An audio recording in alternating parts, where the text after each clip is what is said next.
This is Studio 809.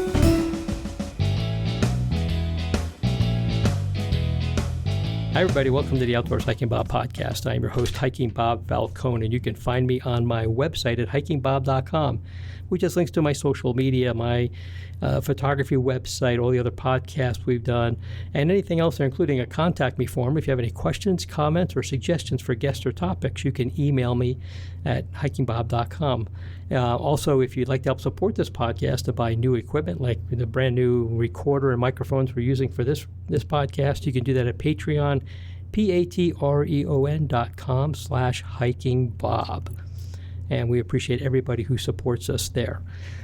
Today, we're going to have a fun little conversation. We have with us here the manager of a park that the city owns that sits at 14,115 feet. And if you're good with your geography, you know that's the top of Pikes Peak. Today with me is Skyler Rorabaugh, who is the manager, head honcho, chief guy, the head bean counter, whatever you want to call him, for Pikes Peak, America's Mountain, which is an enterprise run by the city of Colorado Springs. Skyler, thanks for being here. Yeah, absolutely. Thanks for the invitation, Bob. Absolutely. And I know you're very busy, so I appreciate you taking the time to talk with us today. So, very briefly, tell us, Pikes Peak, America's Mountain. Of course, everybody their mind goes to the top. Yep. That beautiful new visitor center. I was telling you, I was just there a couple days ago before we recorded this. But it's more than that. We're talking about everything from the entrance gate in Cascade, that whole road, all the way up to the top. Tell us what your job, what you manage as part of that city-run enterprise. Sure. Yeah, so it's 19 miles from the gateway gate to the summit of Pikes Peak. And then there's a mile prior to the gateway that we also manage as part of our operations, and we call it the Archway, which is kind of right at the Y intersection, just past the Pickle Shack, if you're familiar with that side, in Cascade. Yep. So we manage that mile that also takes you along the North Pole, Santa's workshop area, and then up to the gateway. And some of that property within that area and that section and just immediately above the gateway is actually City of Colorado Springs property, but the majority of all the property in that recreation corridor along the highway is owned by the U.S. Forest Service. So we hold a special use permit with the U.S. Forest Service, and we're actually going through a stage right now where we're looking at a long-term special use permit with the U.S. Forest Service that'll last us through hopefully somewhere into the 2040s. So we're really excited about that. Way cool. Yeah. So the mountain is all U.S. Forest Service land, except for that narrow ribbon going up there. What other amenities are along the way that you are also responsible for? Sure. Yeah, so there's several different pull-off areas, restroom areas at Crow Gulch, and then there's some trails that the Forest Service manages in that location so people can pull off and hike to some really wonderful overlooks from that location. It's one of my favorite trails there. It is, yeah. Right? Mount Esther Trail. Yeah. And then you go up a little bit further to about mile 6, between mile 6 and mile 7 of the highway, and then you come into Colorado Springs Utilities property.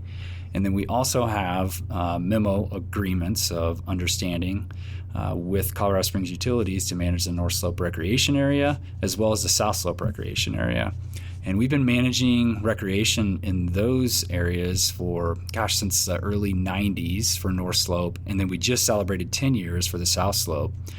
So there's amazing things to do right there at 6 Mile. You can pull off and visit the Crystal Creek Reservoir Visitor Center, and then the Crystal Creek Reservoir is right there. So there's a lot of activity around there. People will bring up their non-motorized watercraft, and we always have a line of people that enjoy fishing about every morning this time of year. Mm-hmm. We open that up seasonally for the fishing to occur and for the other recreation sports to occur. We're in and around that reservoir and on North Slope, but that happens always in May. So first of May, and then we'll close it down the third Sunday in October. So we're actually in discussions right now with Colorado Springs Utilities to see if there's a possibility of maybe expanding that recreation season. So we're excited about that too. But lots of things to do around Crystal Reservoir, and then your next stop up, you're going to drive right by the International Hill Climb start line, which is just past mile 7 on the highway. So a lot of people will stop there and take photos. And just at that same location is our shuttle operation. Just a couple of years ago, we started a shuttle system running up and down Pikes Peak Highway. And a new addition that we added this year were multiple stops. So people will drive their cars to mile 7, they'll park, they'll hop on one of our shuttles, and then those shuttles will take you to the Crystal Creek Reservoir Visitor Center and then up to Glen Cove Inn. And then they'll also stop at Devil's Playground for the overlook there, or if people want to hop off and hike the trail to the summit there, they can also choose to do that. And then, of course, it stops at the summit. But then kind of backing up to that mile 7 area where you pull off at the shuttles, at the halfway point, we have a spot called Halfway Picnic Grounds. A lot of families will get out, friends, guests, and just really enjoy that area. Kind of wander around, see the different, sites in that location, break for lunch, just get out of the car and stretch, use the restroom, whatever they need to do. And then traveling up a little bit further, around mile 13, is the Glen Cove Inn, and that's the oldest facility historically along the Pikes Peak Highway Rec Corridor, built back in the late 1880s, 1886, I believe. So that's a real popular area. Seasonally, also very popular. Just past that is what we call the Cove Creek Basin. So not quite up to Elk Park yet, but right in between Glen Cove Inn and Elk Park is a real popular area for people to go backcountry skiing and snowboarding, and then it kind of also leads into some of the climbing that's available there year-round too. Once you get past that location, then you're heading to Elk Park. Elk Park, really popular with the mountain bikers. We'll host wedding events and things like that there as well. And then that's about mile 13, and then you're heading up to mile 16 from that point at Devil's Playground. And that is also a really excellent area to observe wildlife. That's where you're getting above timberline. You're well above timberline at that point, and there's just amazing views from that location. And a lot of people will stop and they'll hike up to the summit from there on the Devil's Playground trail that comes up from the Crags area at lower elevation over in Teller County. And then from that point, I would say the next popular location would be the Bottomless Pit area. That's around mile 18. People will pull over, and there's some amazing views there of the old Oil Creek Tunnel area, and it's called Bottomless Pit for a reason. Yeah, there's some really steep, just sheer cliffs in that location. It's one of my favorite areas when we have weather moving in, to just watch how the weather moves in that location and bounces off those cliff faces. It's a long way to the bottom there. It's a long way, that's for sure. And also really popular area for the bighorn sheep to kind of congregate in that area around mile 17 up to mile 18. And then you're making your way to the summit. Kind of get your first glimpse of the Cog Railway tracks at what we call Cog Corner between mile 19 and the summit area. And then, then you're up to our beautiful new legacy project of a Summit Visitor Center. That was opened in June of 2021, and there's so many things to see and do there. The footprint of that facility expanded 3 times in size of what used to be there previously, and it's all 100% ADA accessible. It's, people with any, mobility concerns can just make their way around that facility, which is really kind of unheard of, right?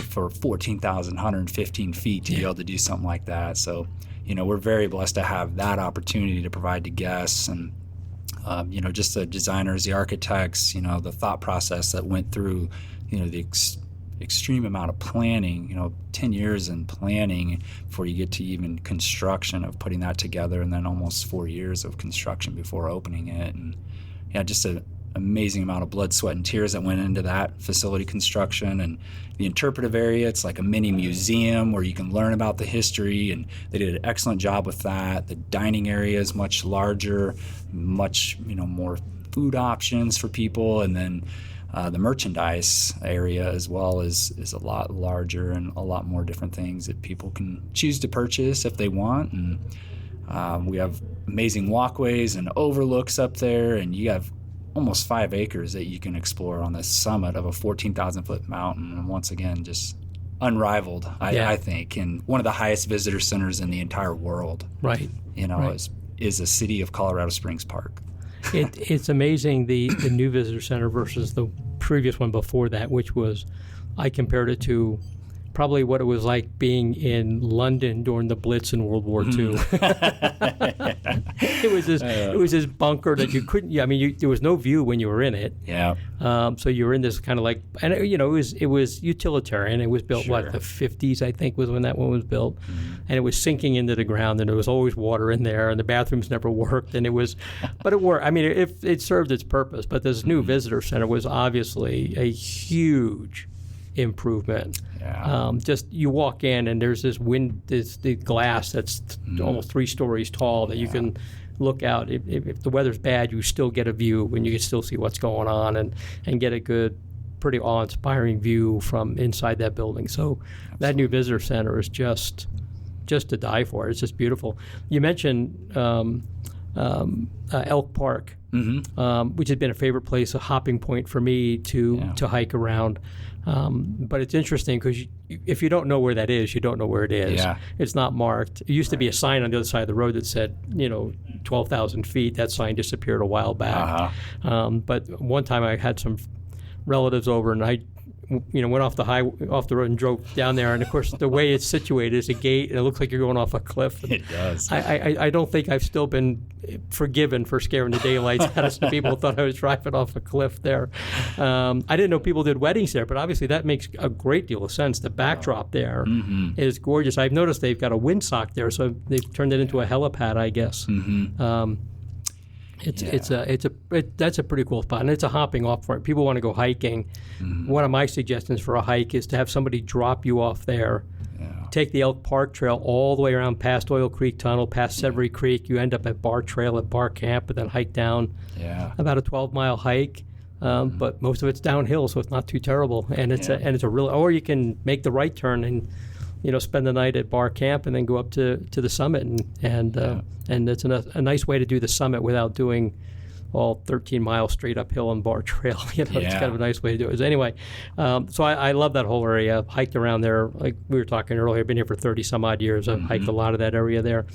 So you've got this huge road. You've got these amenities along the road. You've got this huge multi-million-dollar, I forget, what was that, $60 million to build that thing, I think? Yeah, almost 70 by the time everything was all said and done. So no small amount of change to build that. And trust me, it works. And there's also the boardwalk around there. So what I like is you can go there and almost never have to worry about walking on rocky surfaces to get around the whole top of that summit. Which brings me to the question which is a loaded question, of course, but is how do you maintain a building at 14,000 feet? I mean, where did the city even find a contractor who knew how to build how many buildings are at 14,000 feet anywhere in the world? So how did they find a contractor who even knew how to do that? Yeah, I would say very few facilities at that elevation and to the scale that one is, and also with the different sustainability features that were incorporated into the construction.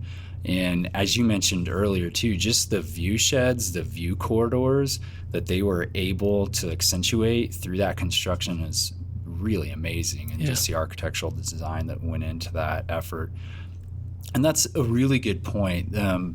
A lot of equipment that is installed there is really, it's maybe rated to work at high elevations, but high elevation rated equipment is like 9 to 10,000, right? And typically not exceeding that level. So we're doing something that's really never been done before. And from what I've learned, because I wasn't intimately involved with the planning, design, construction, really more involved of kind of working through the punch list a little bit and warranty items and operations. But the team, has shared with me collectively that there's a lot of research, went into trying to figure out what will work in that type of elevation, and a lot of testing of materials. There's so much testing of materials. And I think they did a really excellent job, putting the whole plan together. And, obviously the project turned out, just excellent. And it'll hopefully be a building that'll stand up there for, 100 years, right? I mean, the construction, the integrity is there for it to last a very long time. Yeah. So for us, it's a group effort. It's our facility operations team. We have a lot of facility infrastructure on the mountain. you can see some of it from the highway corridor, some of it you can't. You can't really see our shop operations. You don't necessarily see some of our outbuildings, some of our storage stuff, and that's by intention for sure. Don't want to take away from the view sheds, but 3 visitor centers plus the gateway, administrative offices. So that team, small but mighty team, we have 23 full-time staff year-round, which may sound like a lot, but it's really not a lot when you're thinking about taking care of a 20-mile highway with all this facility infrastructure and just an amazing amount of topography, wildlife to manage, stormwater runoff to manage. And then we have an equipment operator, road crew team, small but mighty again, that removes that snow, that removes the sand sediment, takes care of all the signage along the highway, and then also treats the highway, whether it's crack sealing that we're doing seasonally, or if it's striping the highway, that's their core responsibility to perform some fuels mitigation work. Just a little bit of everything that it takes to manage that recreation corridor. So under our special use permit, it's 150 feet to each side of the midline of the highway is our responsibility. And then we, of course, have some like bump out areas at the summit. It's 5 acres, halfway picnic ground that I mentioned earlier, a little bit wider of a area around Devil's Playground, kind of the same thing, Elk Park. So some of those highly, trailhead type areas, we manage a little bit more there. And then we have a ranger team that goes up and down the highway during all public hours of operation, just stewarding the resource, sharing education, information with people, leave no trace principles, things like that. And then we have a gateway operation where everybody drives through our toll gate, that they collect the funds that help support the overall operation at that location and also share information. And then we have a small administrative team, 1 person in marketing, a couple people that help out with the business, and then myself. And it's truly a group effort, and we work with so many different partners up there with the U.S. Forest Service, Colorado Springs Utilities. The U.S. Army has a high altitude research lab at the summit as well, and they come in seasonally to utilize that. So we do all the opening and closing down of that building in coordination. And then Aramark is our concessionaire that operates our 3 visitor centers on our behalf for the food, beverage, and merchandise services. And it's a lot of meetings, it's a lot of coordination, Sure. It's a lot of jurisdictions, so you start in El Paso County and then you get around about Crystal Reservoir there, and then you're going to enter into Teller County, and then you go back into El Paso County, and then back into Teller County, and then you get to the summit and you're back into El Paso County. So a lot of different jurisdictions Sure. there that we're very aware of, and we work a lot with search and rescue operations, both on the Teller and El Paso County side. We work with Colorado Parks and Wildlife for the fisheries at the reservoirs and for the hunting that also takes place up there. Right. There's a certain number of tags that are issued every year for bighorn sheep hunting, and then there's also just regular Forest Service hunting where over the counter you can purchase or you can draw a permit. Yeah, deer, elk. Right. Yeah, so a lot of different partners and a lot of different governance bodies, and everybody, each one of those land management agencies and partner agencies has their own set of guidelines and protocols that they work from, and we try to navigate the best that we can to support that and steward the resource the best way possible.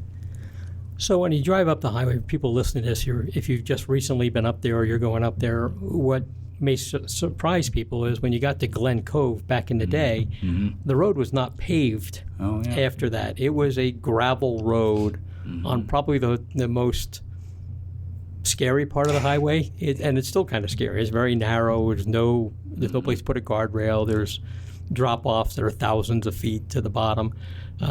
Now it's paved. Yep. Over a long legal battle that happened, and to be honest with you, it's probably for the better that it's paved.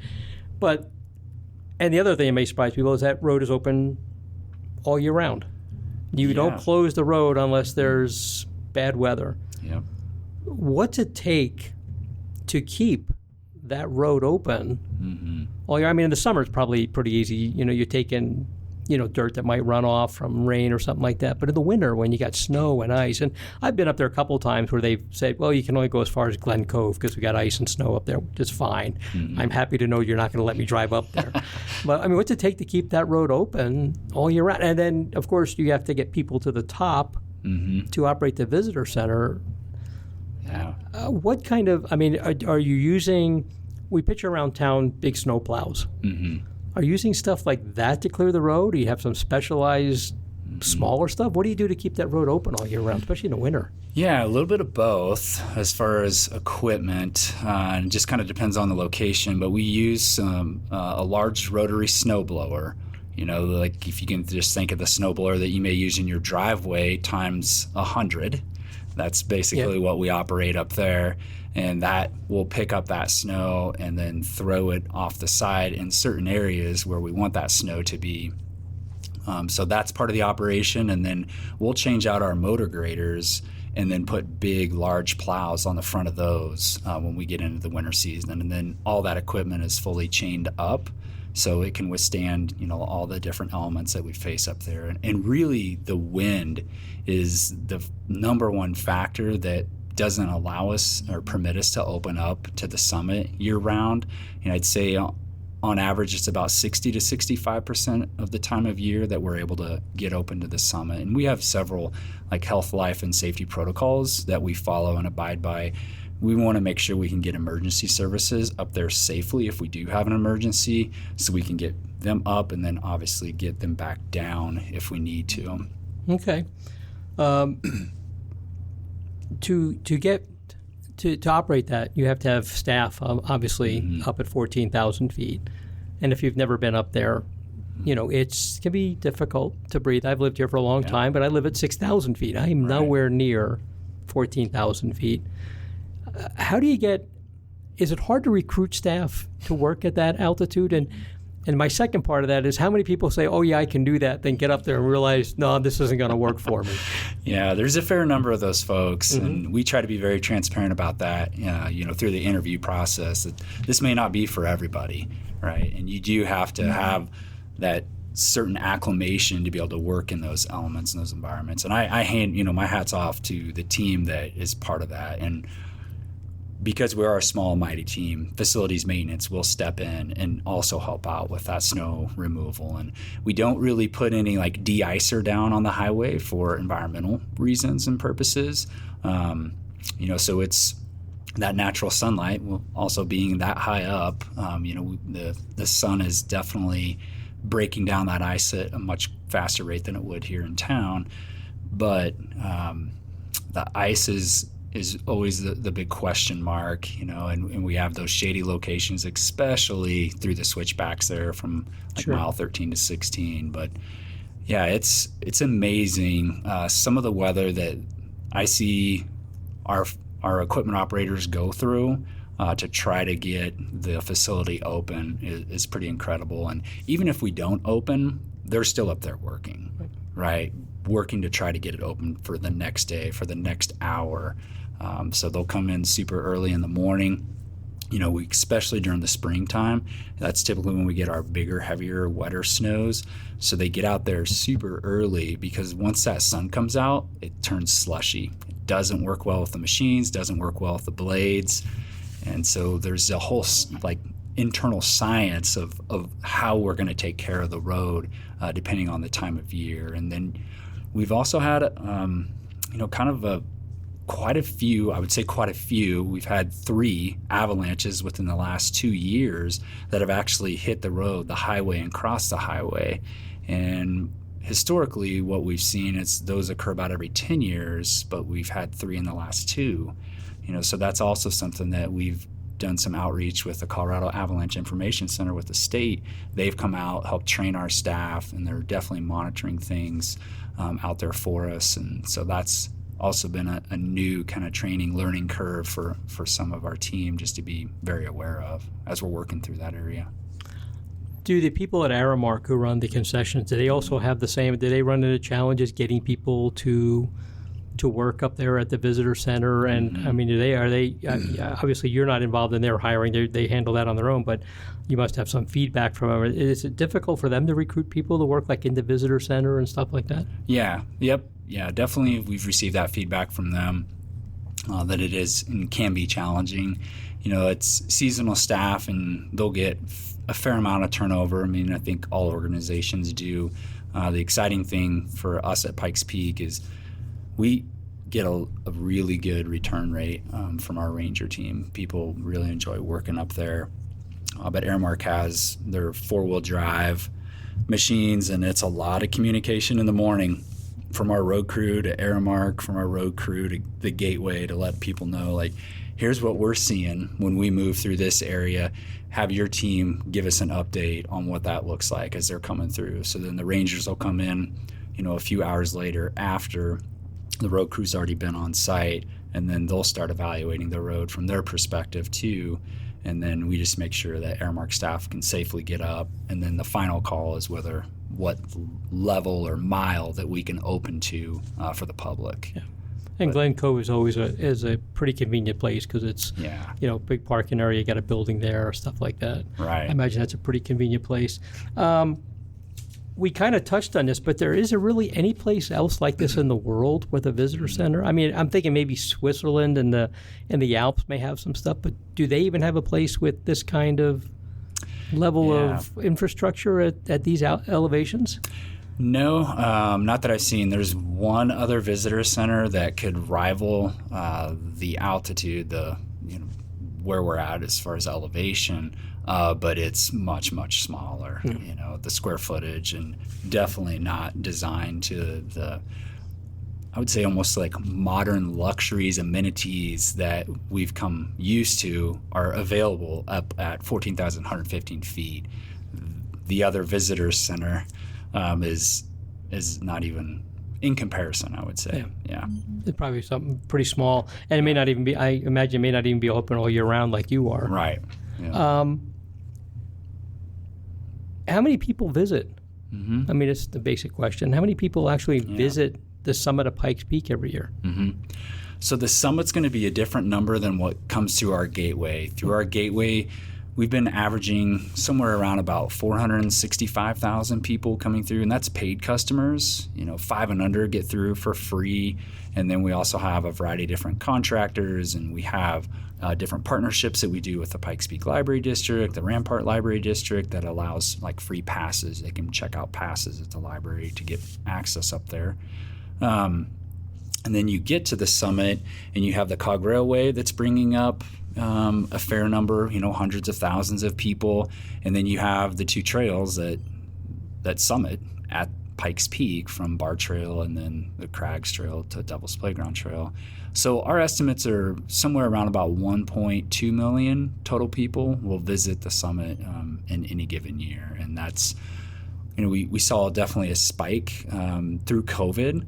And then we've also seen a little bit of regression, but I feel like we've kind of stabilized around this 460,000 number coming through our gate.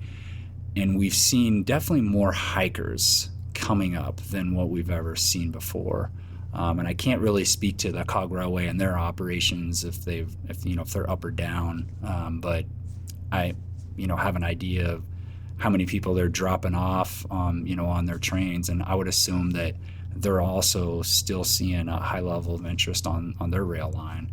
So it's a lot of people, a lot of pressure on that facility, and the goal for us, Pikes Peak, America's Mountain, is really to try to disperse that recreation by creating new recreational amenities, new reasons for people to stop and get out of their car and not just drive to the summit, but make a full day of it, make a weekend of it. So we've been working hard with the U.S. Forest Service to develop and start a new master site development plan, and there's some exciting things that we have envisioned.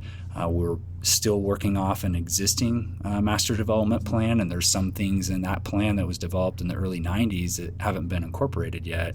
So we have the opportunity for new trails. I think the overall goal would be somehow let's connect from Crow Gulch all the way up to Devil's Playground Trail. Wouldn't that be amazing if we had some sort of a system that could be built into that location, that could be some sort of multi-use, and then tie that back into some North Slope recreation trails, and work with Colorado Springs Utilities on that. And we're a partner in a planning effort that CSU is leading right now, taking a look at what does recreational access look like in that North Slope Rec area. So exciting things like that. We are going to be releasing RFP here soon for a halfway picnic grounds playscape project.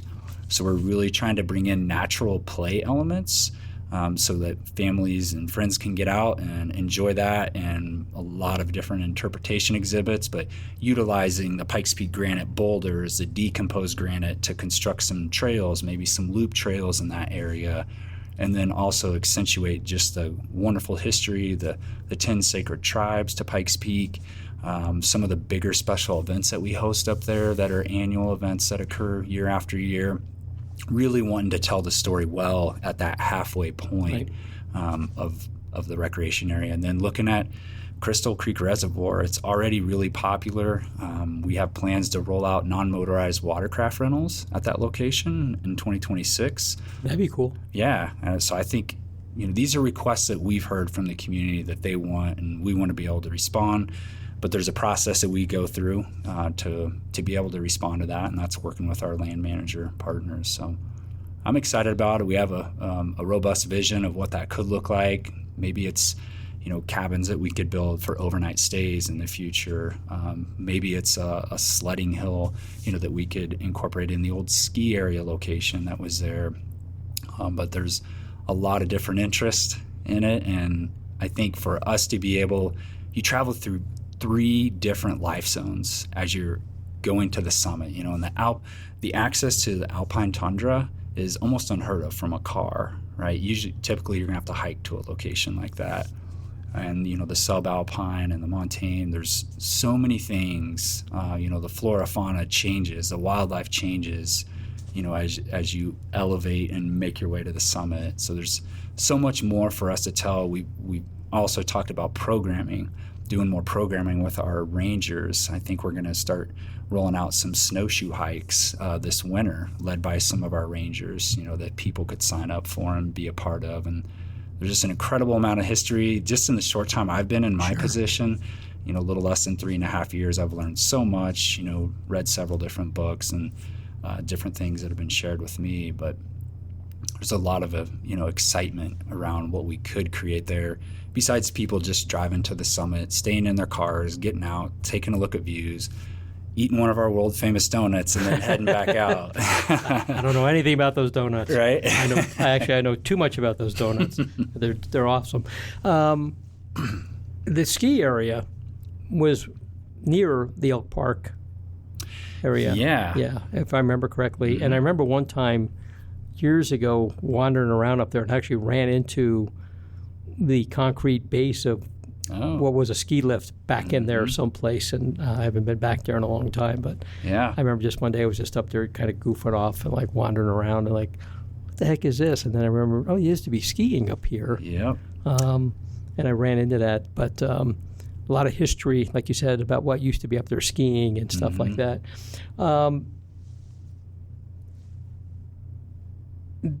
We've kind of talked about all the stuff that's in between, the top and the bottom. You've got all kinds of things there.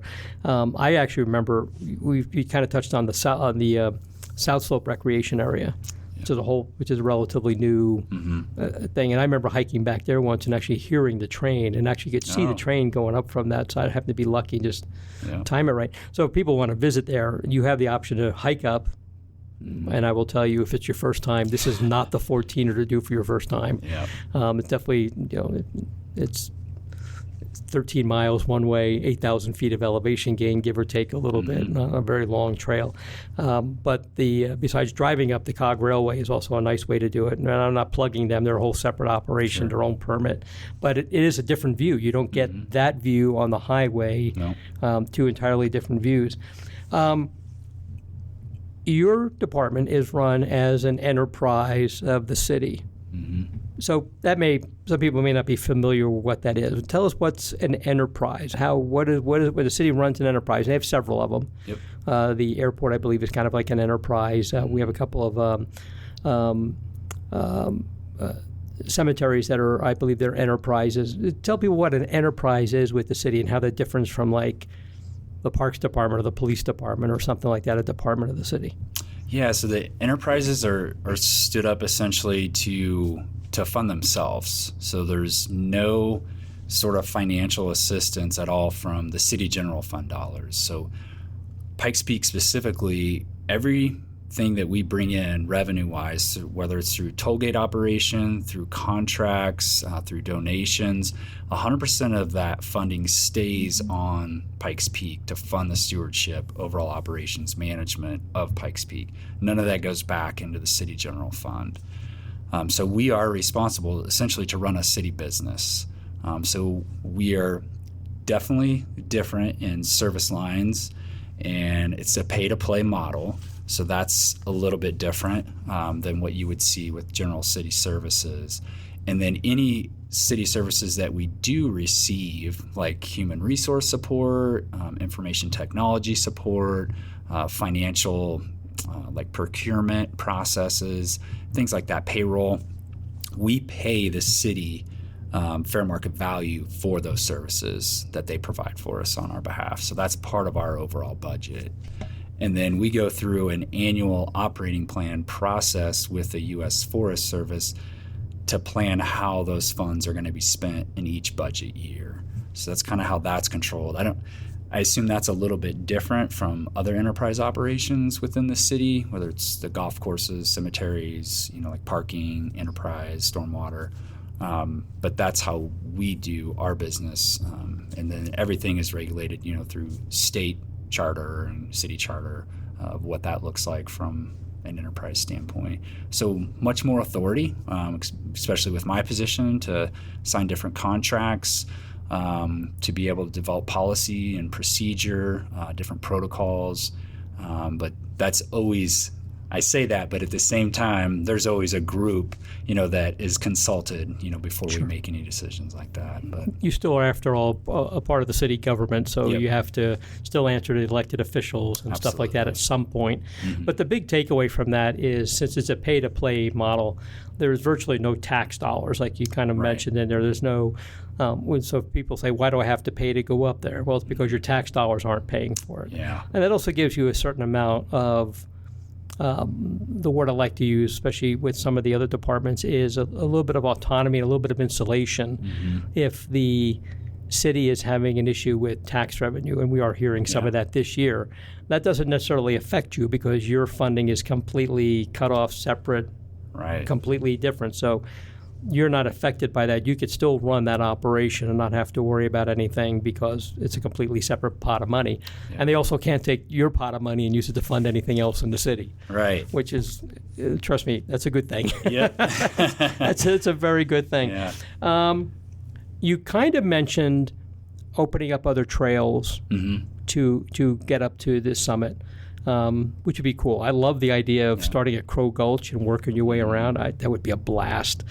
Crow Gulch is one of my favorite places, Mount Esther. And boy, talk about being able to see different zones. Yeah. That whole Crow Gulch area is lush. It's green. It's wildflowers and it's aspens, and you get up higher and it's pines, and you get up to a point there's nothing. just rock. There's been some discussion, and I'm sure you're a part of this. As a matter of fact, I know you're a part of this, about creating a unified management for the Pikes Peak Massive, which includes more than you, obviously. Sure. You're just that ribbon going up to the top and all the things we've talked about in between, where they're going to manage to ring the peak trail around the bottom and close some gaps in there that go across private property and other governmental agencies. How is that plan affecting you? Is this part of this thing because part of that Crow Gulch Trail, if I remember correctly, is part of the Ring to Peak, or the Ring to Peak is just below it. Mm-hmm. Do you see that affecting your operation at all if this ever comes into fruition? I know there's a lot of push to get it done, a lot of moving parts, a lot of people who still aren't on board, but is that going to affect your operation much, do you think? Or are you looking at being a big part of that? Yeah, I think both. We definitely want to be a part of it. We've been the recreation provider on behalf of the Forest Service for over 77 years now. Took over in 1948. And prior to that, and I think to your point about the business enterprise, that road was in disrepair. And that's why they asked the city of Colorado Springs to come in, because Spencer Penrose essentially turned it over to the Forest Service. And the Forest Service did, through an unfortunate set of circumstances, the road was unpassable. So the city has stepped in and managed it, I would say, very well, for the last 77 plus years. And we're, really proud of that. But the opportunities, I think, to be really strategic, because we definitely want to undercut our enterprise model. Right. So providing too much access into a pay-to-play area that would be free access coming into a pay-to-play would not be a very good business decision. So definitely want to work with the land managers, the other partners, that have been in these discussions, the counties and Colorado Parks and Wildlife's been a part of this, the cities. It's a monster of a group, right? For lack of better terms. No, your description of it is accurate. There's a lot of groups involved in this, including some of the small towns, Cripple Creek and Victor on the other side of the mountain that people don't necessarily equate with that, but they own property on that mountain, so they are involved in this too. Yeah, so I think it's just navigating, where the need for recreation is, where the greatest need is, maybe where the need is for more ranger presence, because we've also talked about, playing a much bigger part than what we currently do in providing more ranger operations and interpretation and education, in a lot of those areas. So I think it's one of those things that we definitely want to be a part of it. We've been in that area for a very long time and operated it. We know how people recreate in that location. We know what people are asking for. So I think we can be, some energy in that solution, and then also, provide a lot of good strategy of how it could come together. But, we're just, I would say, in the infancy stages of just even exploring this, where all these governments came together and agreed, let's take a look at the Ring the Peak Trail corridor and what could potentially happen there. But there's got to be a lot of agreements and a lot of politics and red tape, so to speak, to navigate for us to get to that point. But there's some excitement, some excitement probably that hasn't been seen in this area in a long time. Like I mentioned earlier, South Slope celebrated 10 years last year, and prior to that, the next recreation area that opened was North Slope in the early mid 90s. Right. So it seems like about every decade or two, there's something major that happens. So, this area is definitely projected for quite a bit of growth, maybe being larger than the city of Denver in the next 20, 30 years. That's not too far down the road. That's actually happening pretty quickly here. Right. So I think for us to be very intentional with the planning, the capacity that we could host, the natural resources in that area, how we can sustain that. We have critical watersheds, critical cultural, archaeological resources in that location, wildlife corridors, so managing all around that, all those known commodities, those known resources that are very important to our livelihoods, I think is a big part of what we need to, sit down and really plan well for the future, because it'll be here sooner than we know it. And if we can have those critical discussions now, then we can be well prepared, for the next generations up there to recreate responsibly.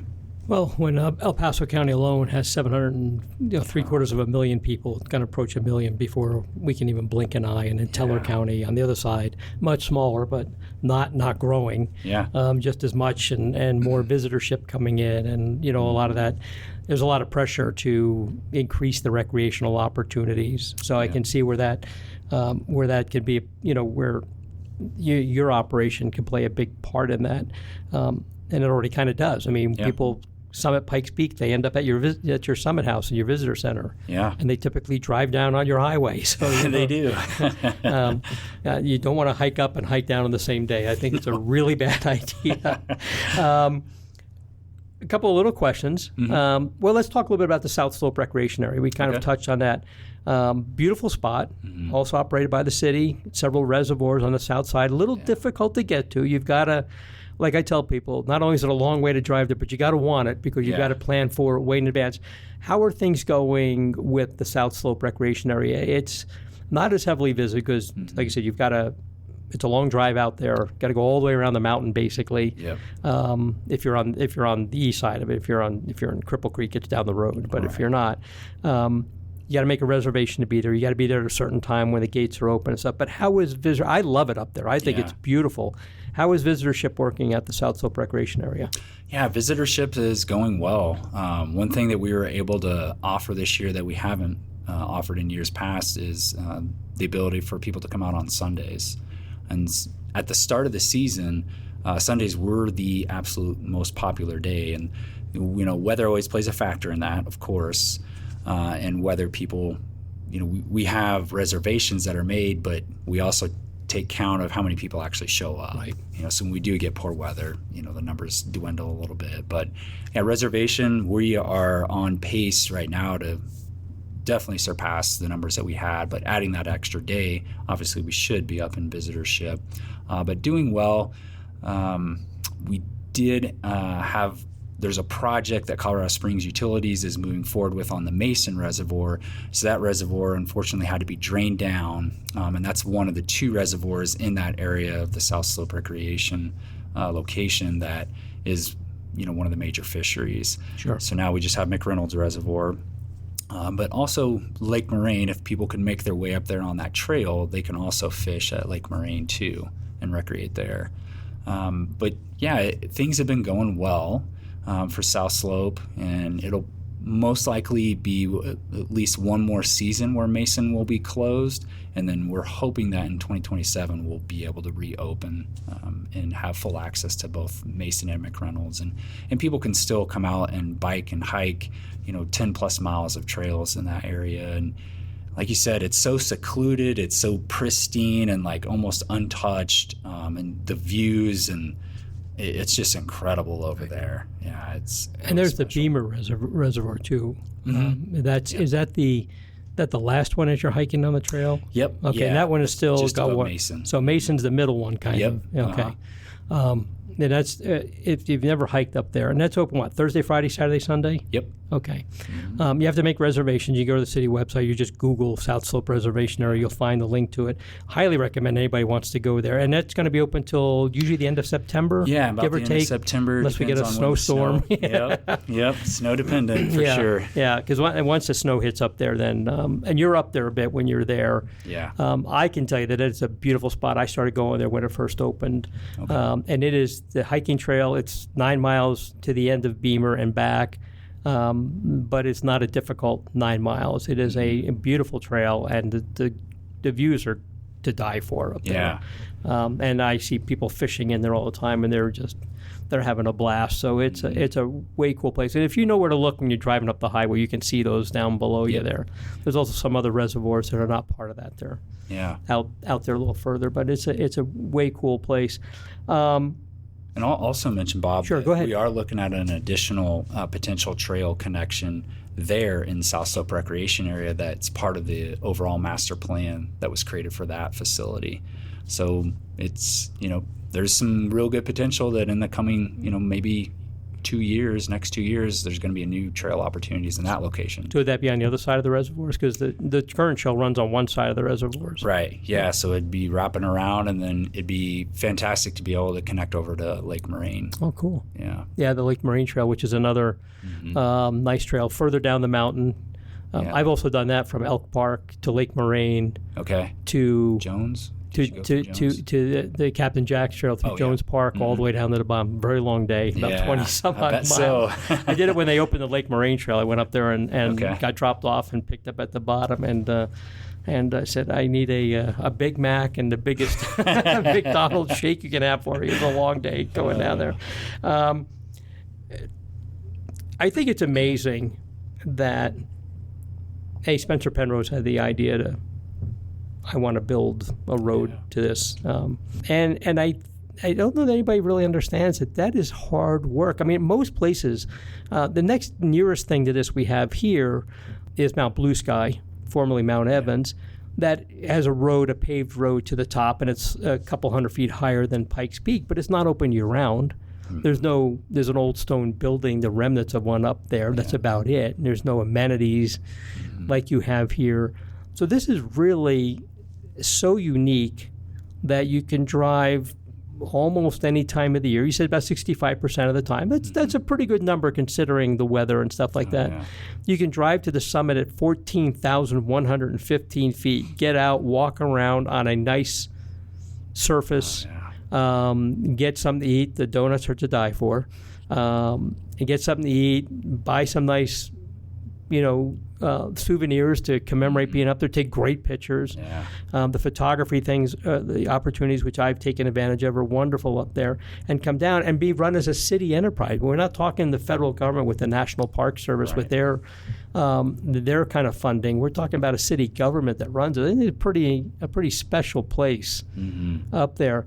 One of the things that you started some years ago was these early morning openings where the gate opens at 4 or 4:30, depending on the time of the year. I know the one coming up in September, I think, opens at 4:30 or 5 o'clock, something like that. It opens a little later because the sun's coming up later. You get to drive up to the top of Pikes Peak, which, by the way, on that road in the dark, that can be interesting. Not for the faint of heart, like I tell people. It's not that it's dangerous, but if you're not used to running on a very very narrow road with steep drop-offs and no guardrails, this is not for you. And climbing up there and then catching sunrise up there, which I've done two of those so far this year, and they've been stunning sunrises. How has that been going? Is it, you have to buy an advance ticket to get up there to do that. How have those been going? They've worked out pretty well? Yeah, they've worked out really well. And we added shuttle services for the first time this year for that and sold them out. Great. So we were at max parking capacity. We were at max shuttle capacity for that. And in the years past, we've partnered with the Cog Railway to operate, their train to be a part of that special event as well. But this year they weren't able to do it. But the other exciting thing that I'll mention is we've been able, the last 2 years, this will be our third year in October, to have a special event on Indigenous Peoples Day where we invite the 10 sacred tribes of Pikes Peak to be present, to go through like ceremonial blessing as part of that, and then also talk about their rich history and culture and what Pikes Peak means to each one of those tribes. So that's been an incredible event, and it's been very well attended. Cool. So it's been really exciting to start that, something fresh, something new. And one thing we looked at was really trying to expand those sunrise openings into the month of May and June. But once again, the weather won out. So we haven't been very successful with those. So we added a couple extra in July and August and kind of doubled up in those months this year. And September is such a wonderful time.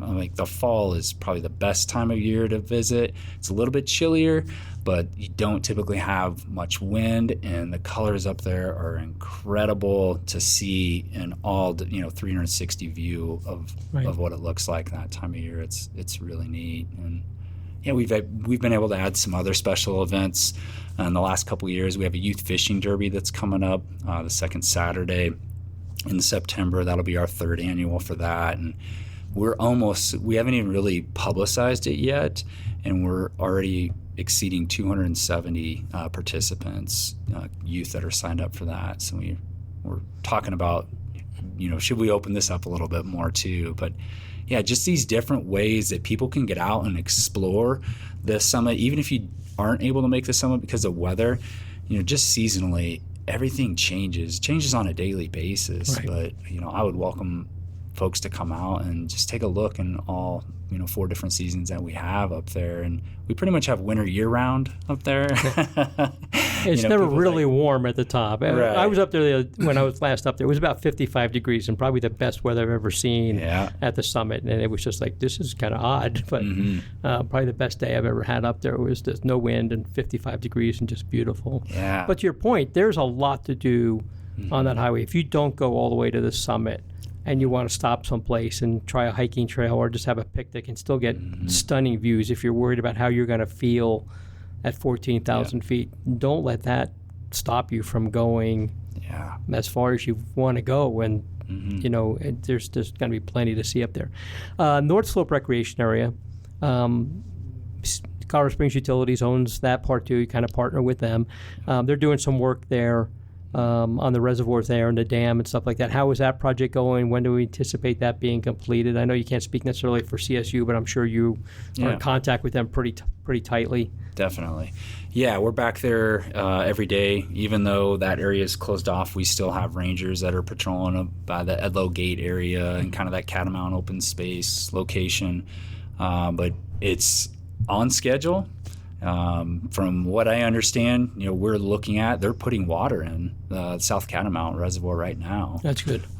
So that's a great sign that everything's going to finish up this fall, and we'll be ready to reopen in 2026 and have access to all of North Slope Recreation Area. We're keeping our fingers crossed, you know, that nothing else would come up with, you know, any of the infrastructure in between those three reservoirs. But yeah, we'll be excited to reopen that. And you know, as we've talked about already today, just the different planning efforts, you know, that are taking place can really, I think, provide some much more elevated recreation experiences, you know, getting these quote unquote trails off of these service roads that CSU uses for their operations, right, and really creating a true single track trail experience that will be much more exhilarating and I think uplifting for anybody who would ride on it rather than being on a road. Right. Yeah. Cool. Well, Skyler, thank you so much. I know you're super busy. I really appreciate you taking the time. You and I run into each other at different meetings, and we get a chance to chat every once in a while. But it's great to have you here and have you talking to us about this tremendous asset that the city has. I don't know why it's taken me in 8 years of doing podcasts to finally have somebody talk about it. And somehow I don't know, it happened. Anything else you want to tell us about that I may not have asked you about, or any tidbit of information, a little piece of trivia maybe you haven't shared with anybody? Let's see here. Maybe I don't know if it's super interesting or not, but trivia-wise, we truck up and down wastewater and water. Oh, you know, I had that on my list. I forgot to ask you about that. So tell us, how does that work? Yeah. So we have, you know, a water truck, and then we also have a wastewater truck. And our facilities maintenance team, they take care of hauling water and waste up and down that mountain. And in 2024, we had almost 800,000 gallons that we hauled up and down of wastewater, or well, actually down of wastewater, and then we hauled up just under 500,000 gallons of you know, potable water for those operations at both Glen Cove and the summit of Pikes Peak. So it's an everyday thing for us this time of year. You know, during our busiest months, during the fall and the weekends, that's sometimes just one person's job that day is just hauling all day long. Back and forth, wow, multiple trips to the summit. Wow. Because there's that much use up there. So that's kind of a fun one. Yeah. And there's actually 2 ski areas. There's a third ski area, like historically back in North Slope. So Spencer Penrose, you know, Glen Cove Inn was the overnight stay, the stop, sure, before they took those horse and carriages up to the summit. So right off of that corner, just past Glen Cove, we call it George's Corner. That was the first original ski area that went down from that location and kind of just below the Glen Cove parking lot where Glen Cove Creek starts. Okay. So just a real small kind of run, but that was a recreational amenity. When you're talking about Spencer Penrose, you know, and the vision that he had for recreation in that area, just another one of those amenities that he had for people that were staying overnight, which is pretty cool. Mm-hmm. And then the one that everybody knows, the ski area, you can kind of see the old runs, you know, where the trees are not as mature as the other ones around there. That closed in the early 80s. Right. But there's just some real unique things. There was one back kind of along Edlow Road back in the day that was open, some ski jumps back there in the North Slope rec area. It's really cool. There's a couple of roads back there that are part of the trail system on that mm-hmm. other side of the reservoir that I could see where there could be some skiing. Oh yeah, because I know hiking up those are a pain in the neck. Right, they're pretty steep. Like I'm gonna route this better next time I'm going down these hills and not going up them because they're pretty steep. Yeah. short piece of trivia I have, when I was up there for one of the early mornings, I was following a friend of mine up and back, and he was in his import van, and it's a long story about that, but I think he set a record for how hot his brakes were when he stopped at Glen. Because for people, when you're on your way down, they stop you at Glen Cove, and they check your brake temperature because, obviously you don't want to be on the brakes the whole way, leave it in low gear. Yep. And I think his were like 560 degrees or something. He had to stop for a while. Yep. And at that time, it was the record for the day. And I'm thinking, I think that's probably the record for the season. That was pretty hot. So it was good times. Skyler, again, thank you so much for being on the podcast. We really appreciate you taking the time. I know you're super busy. A great conversation. People who either live here and may not know all these things, people who are maybe listening to this and want to come out and visit it, by all means, don't let anything I say about the road scare you. Take the shuttle or whatever. It is a blast to go up there. The visitor center, and if you know where to look from town, you can just see a corner of it. Yeah. But you got to know where to look. It doesn't ruin anything at all, but it's a beautiful place to be, and you get to say you were at 14,000 feet and had something to eat, and the donuts are wonderful. And with that, Skyler, thanks again. Yeah, thank you so much, Bob. Really appreciate the opportunity and just everything you do with outdoor recreation for our community and region. Oh, it's a lot of fun. I love this area, so it's been a blast being out here. And thanks again. And everybody, thank you for listening to the Outdoors Hiking Bob podcast. We'll talk to you next time.